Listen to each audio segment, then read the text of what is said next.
नमस्कार दोस्तों। आज के इस वीडियो में हम लोग जानने वाले हैं सेमेस्टर 6 हिस्ट्री कोर पेपर 14 का जो है 7वां महत्वपूर्ण प्रश्न। इससे पहले हमने 6 महत्वपूर्ण प्रश्न बता दिया है। आपने अगर अभी तक नहीं देखा है तो प्लेलिस्ट में जाके देख सकते हो या टेलीग्राम में जो है आप जाके देख सकते हो। डिस्क्रिप्शन में टेलीग्राम का लिंक दिया हुआ है। आज के इस वीडियो में हम लोग प्रश्न संख्या 7 देखने वाले हैं।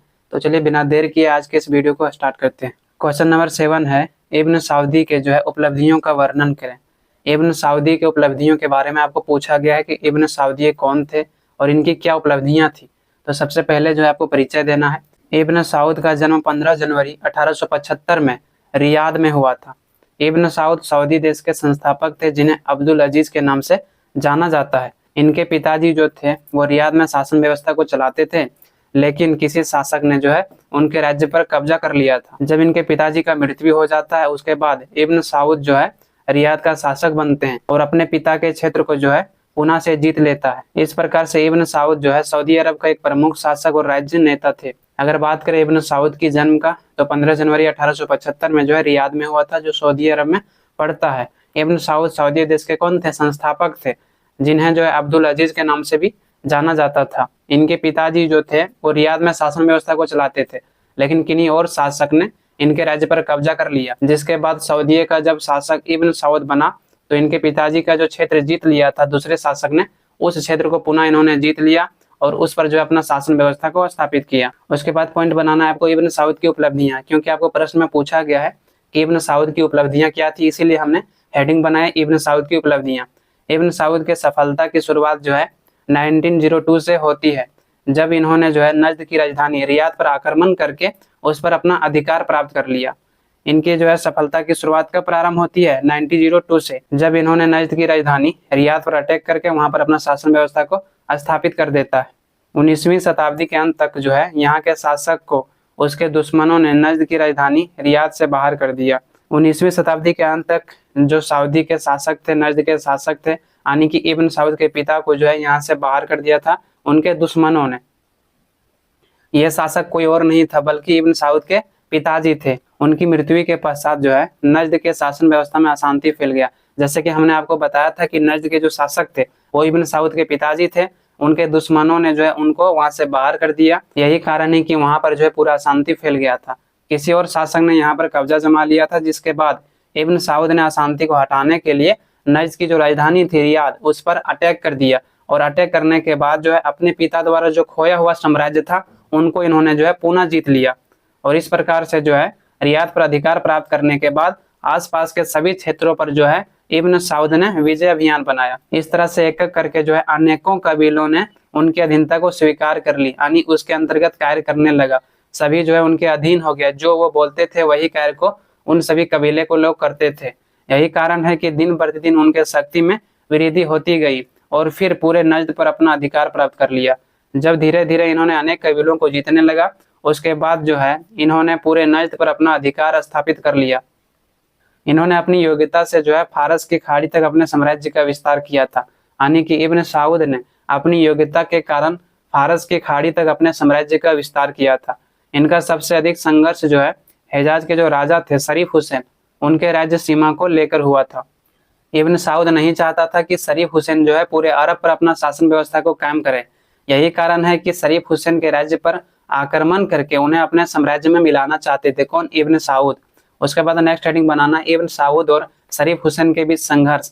आखिर इब्न सऊद और शरीफ हुसैन के बीच क्यों संघर्ष हुआ था? इब्न सऊद का अधिकार जो है कहाँ था? तो नजद क्षेत्र में था, जबकि शरीफ हुसैन का क्षेत्र जो था वो हिजाज था। इन दोनों के बीच पुश्तैनी दुश्मनी चलते आ रही थी। जब इब्न सऊद के पिताजी थे या शरीफ हुसैन के फादर थे, उसी समय से जो है इन दोनों के बीच खानदानी दुश्मनी चलते आ रही थी। प्रथम विश्व युद्ध के बाद जो है दोबारा से इन दोनों के बीच युद्ध देखने को मिला। इस युद्ध का कारण क्या था? तो राज्य के सीमा क्षेत्र था। इस युद्ध का जो प्रमुख कारण था वो राज्य के सीमा क्षेत्र को लेकर था। एक तरफ इब्न सऊद जो है पूरे अरब पर अपना अधिकार प्राप्त करना चाहता था, वहीं दूसरी तरफ जो शरीफ हुसैन था पूरे अरब पर जो है अपना शासन व्यवस्था को स्थापित करना चाहता था। और जब दोनों शासक पूरे अरब पर अपना अपना प्रभुत्व स्थापित करने का प्रयास करेगा तो ऐसे में संघर्ष होना कोई बड़ी बात नहीं है, और यही इन दोनों के बीच संघर्ष का कारण माना जाता है। इसके अलावा दोनों के बीच धार्मिक क्षेत्रों को लेकर भी कुछ मतभेद था। इन दोनों के बीच जो दूसरा प्रमुख कारण था वो धार्मिक मामला था। उसके बाद नेक्स्ट हेडिंग बनाना है धार्मिक मतभेद। इन दोनों के बीच जो है धार्मिक मामला यह था कि जो नजद के वहाबी लोग थे इब्न साउद के समर्थक थे। यहाँ पर आपको समझना पड़ेगा कि आखिर इन दोनों के बीच जो है धार्मिक मतभेद क्या था। तो जो धार्मिक मतभेद था ये वो था कि नजद के जो वहाबी लोग थे वो इब्न साउद का समर्थक थे, जबकि जो हिजाज के मुसलमान थे वो शरीफ हुसैन के समर्थक थे, उनको समर्थन देते थे, जिन्हें हजाजी कहा जाता था। हजाजी लोग जो है इस्लाम के सच्चे सिद्धांतों और शिक्षाओं को भूल गए थे कि आखिर जो है इस्लाम के सच्चे सिद्धांत क्या है, इनकी शिक्षाएं क्या है, और कुरान के शरीयत का जो है यह पालन नहीं करते थे। वहीं दूसरी तरफ शरीफ हुसैन जो था वह वहाबियों को असब और जंगली मानते थे। यही कारण है कि 1919 ईस्वी में वहाबियों और हजाजियों के बीच युद्ध हो गया। शरीफ हुसैन जो था वो वहाबियों को असब और जंगलीपन मानते थे। यही कारण है कि 1919 ईस्वी में वहाबियों और हजाजियों के बीच युद्ध छिड़ गया, जिसमें वहाबियों ने डटकर जो है हजाजियों का सामना किया और उन्हें पराजित भी कर दिया। 5 वर्षों के लिए इन दोनों के बीच एक संधि की गई और इस संधि के द्वारा इन दोनों के बीच जो धर्म युद्ध था वह किसी न किसी तरह से समाप्त हुआ। लेकिन 5 वर्षों के बाद दोबारा से जो शरीफ हुसैन के बेटे थे और इब्न साउद के बीच यह धार्मिक युद्ध प्रारंभ हो गई। क्योंकि दोस्तों जो धार्मिक युद्ध है तुरंत समाप्त नहीं होता है, बहुत लंबे समय तक जो है किसी भी समाज पर यह प्रभाव डालता है। यही कारण है कि यहाँ पर जो है वहाबियों और हजाजियों के बीच जो है 5 वर्षों के लिए संधि होता है और इस संधि के बाद यह युद्ध समाप्त हो जाता है। लेकिन 5 वर्षों के बाद पुनः जो शरीफ हुसैन के बेटे थे और इब्न साउद उन दोनों के बीच धार्मिक युद्ध प्रारंभ हो जाता है। इन दोनों के बीच काफी संघर्ष चला। अंत में जो शरीफ हुसैन का बेटे थे उन्होंने जो है हिजाजा को आत्मसमर्पण कर दिया, यानी कि हिजाजा पर जो उसका राज्य व्यवस्था स्थापित था उनको किसके समीप कर दिया, किनको दे दिया, तो इब्न साउद को दे दिया। इस प्रकार से इब्न साउद ने हिजाज क्षेत्र को अपने साम्राज्य में मिला लिया। जब शरीफ हुसैन के बेटे ने हिजाज राज्य को आत्मसमर्पण कर दिया तो ऐसी स्थिति में इब्न साउद ने उसे अपने क्षेत्र में मिला लिया और इस प्रकार से वहां पर अपना शासन व्यवस्था स्थापित किया। 1926 में इब्न साउद ने खुद को हिजाज का राजा घोषित कर लिया और फिर 1932 ईस्वी में इन्होंने राजा की उपाधि धारण किया और सऊदी अरब देश की स्थापना की। जब इन्होंने हिजाज पर अपना अधिकार कर लिया, वहां का राजा खुद को घोषित कर लिया और इन्होंने जब नजद पर यानी सऊदी पर जो है अधिकार कर लिया तो ऐसी स्थिति में यह पूरे सऊदी अरब का जो है राजा बन गया और इन्होंने सऊदी अरब देश की स्थापना की। इसीलिए इन्हें सऊदी अरब के संस्थापक कहे जाते हैं। उसके बाद जानते हैं सऊदी अरब का राजा बनने के बाद जो है यहाँ पर इन्होंने कई महत्वपूर्ण सुधार की। इब्न साउद के महत्वपूर्ण सुधार, पहला जो था वो था खाना बदोश जातियों में सुधार। खाना बदोश जातियां कौन थी, तो यह एक ऐसी जातियां थी जो ना तो कानून को जानता था, ना ही उन्हें मानता था, ना ही उनको पालन करता था, बल्कि ये लोग असभ्य थे। ये लोग जंगलीपन जैसा व्यवहार करते थे, चोरी डकैती करते थे, खून खराबा करते थे और अपना जीविका को चलाते थे। वही यहाँ पर कहा गया कि इब्न साउद सऊदी अरब के शासन व्यवस्था में सुधार लाना चाहता था, लेकिन यहाँ पर सबसे बड़ी समस्या क्या आ रही थी, तो खाना बदोश लोगों को लेकर आ रही थी।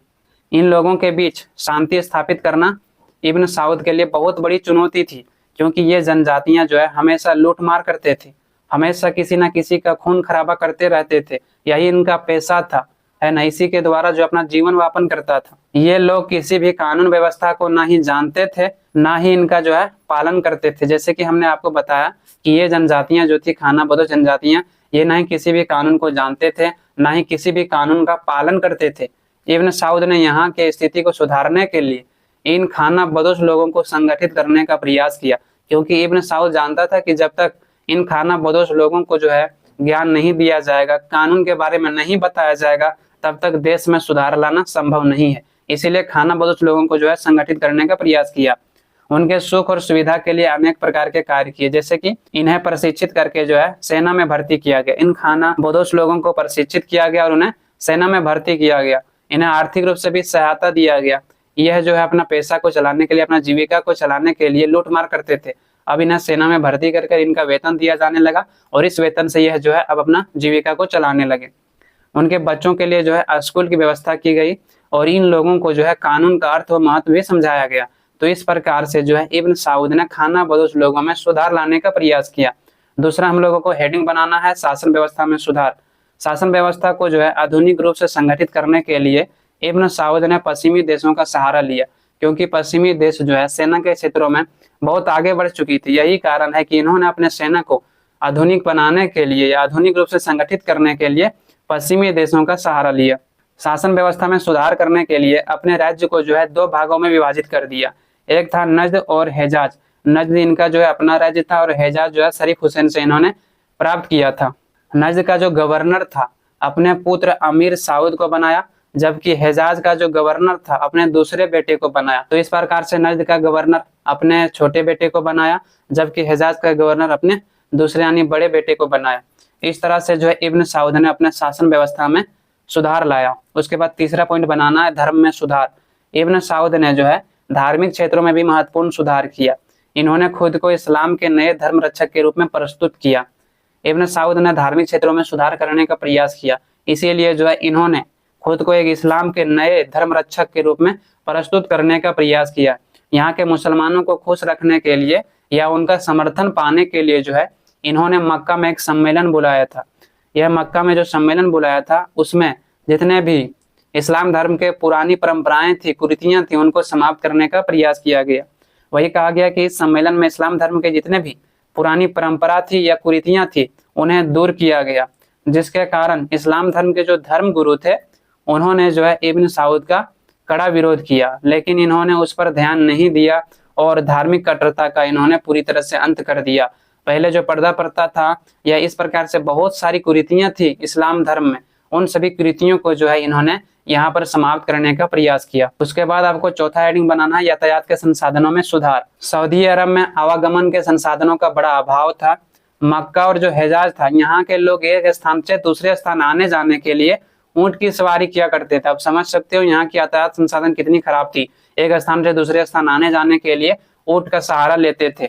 इब्न साउद ने यातायात के संसाधनों में सुधार करने के लिए आधुनिक संसाधनों का प्रयोग शुरू किया। इब्न साउद ने यहाँ के संसाधनों में सुधार लाने के लिए जो है यहाँ पर आधुनिक संसाधनों का प्रयोग करना शुरू किया। विदेशों से बहुत अधिक संख्या में इन्होंने मोटर गाड़ियों को मंगाई ताकि यहाँ के यातायात संसाधनों में सुधार किया जा सके। सड़कों का निर्माण करवाया गया। अब जो है मोटर गाड़ियां पूरे अरब में चलने लगी, जिससे एक स्थान से दूसरे स्थान आने जाने में लोगों को आसानी हुई। पहले एक स्थान से दूसरे स्थान जाने के लिए ऊंट या घुड़सवार का प्रयोग करते थे, लेकिन अब जो है मोटर गाड़ियां जब चलने लगी तो आसानी से एक स्थान से दूसरे स्थान आने जाने के लिए लोग मोटर गाड़ियां का प्रयोग करने लगे। इसके अलावा जेद्दा और मक्का के बीच एक रेलवे लाइन का निर्माण किया गया। किसी भी सूचना को एक स्थान से दूसरे स्थान पहुंचाने के लिए टेलीफोन एवं तार की भी व्यवस्था कराई गई। इस प्रकार से जो है जेद्दा और मक्का के बीच इन्होंने रेलवे लाइन का निर्माण किया ताकि बहुत कम समय में एक स्थान से दूसरे स्थान लोग आ जा सके, और किसी भी सूचना को एक स्थान से दूसरे स्थान तक बहुत कम समय में पहुंचाने के लिए इन्होंने टेलीफोन और तार की भी व्यवस्था कराई थी। इस प्रकार से यहाँ पर समाप्त होता है। आई होप आप सभी को समझ में आया होगा। आपको अगर इस वीडियो से थोड़ी सी भी सहायता मिली हो तो कृपया करके एक लाइक और सब्सक्राइब करना ना भूलें साथियों। आपकी एक लाइक और सब्सक्राइब हमें नेक्स्ट वीडियो बनाने के लिए बहुत मोटिवेट करता है। आज के लिए इतना ही। आप लोगों से बहुत जल्द मिलता है नेक्स्ट वीडियो में। धन्यवाद।